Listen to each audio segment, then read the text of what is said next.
순방이 경제다, 순방이 민생이다 이렇게 말하면서 해외 순방을 많이 하긴 했습니다만 그 과정에서 외교 참사가 계속 이어지고 있습니다.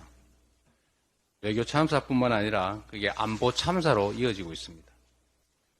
국가 간의 정상 외교 일정을 사나흘 전에 갑자기 취소하는 거 참으로 보기 드문 일입니다.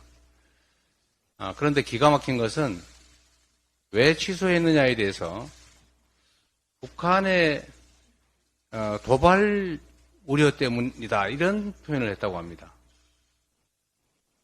저는 핑계를 댄 것이 아닐까 생각을 합니다만 핑계를 대도 댈 핑계가 따로 있지 어떻게 국가 안보를 걸어서 정상 외교를 갑자기 취소한 이유로 만들 수가 있습니까?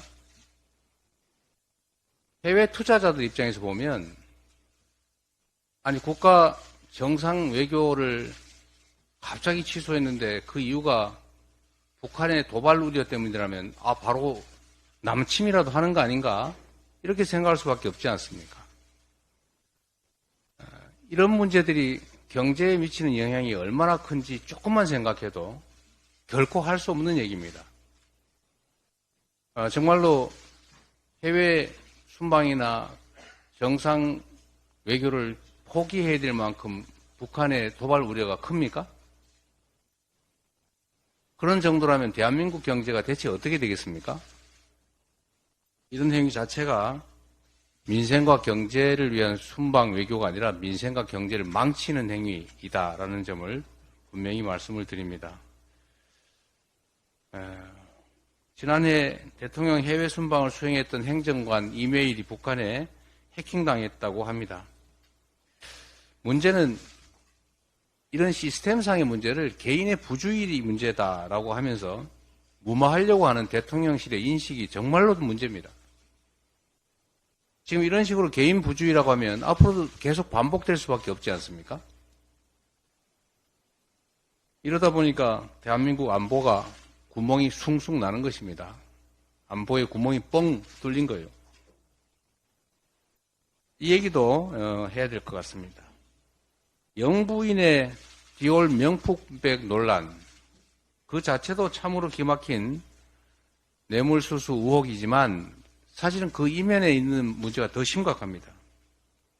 국기문란 그리고 안보 붕괴를 보여주는 사례라는 것입니다. 외부인이 확인도 안 되는 물체를 가지고 영부인을 몰래 만날 수 있다라는 사실은 국가 시스템의 치명적 결함을 보여주는 것입니다. 이건 박절했느냐, 박절하지 않았느냐의 문제가 아닙니다. 그 이상으로 국가 안보에 구멍이 난 대표적 사례라는 것입니다. 이번 일을 망가진 시스템과 국가 안보의 복구 기회로 삼아야 합니다. 국민들께 정중하게 사과하고 그리고 그에 더해서 재발 방지 대책을 구조적으로 마련해야 된다는 점을 말씀드립니다. 그런 얘기가 있습니다.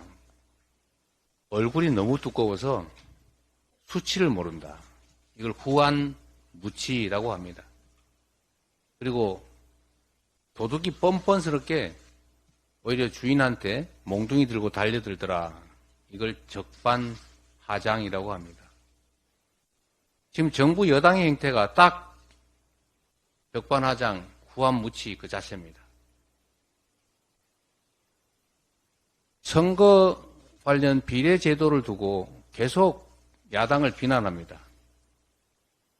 자신들이 100% 이 제도를 잠탈하는 위성정당을 먼저 만들어 놓고 어떻게 그래도 제도의 취지를 살리겠다고 연합비례정당을 만들고 있는 야당을 비난할 수 있습니까? 나는 원래 도둑이니까 도둑질을 해도 되지만 야당은 근처에 오지도 말아야 된다 그런 얘기 아닙니까?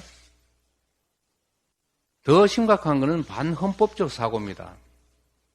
나는 그 법안에 찬성하지 않았으니까 어겨도 된다?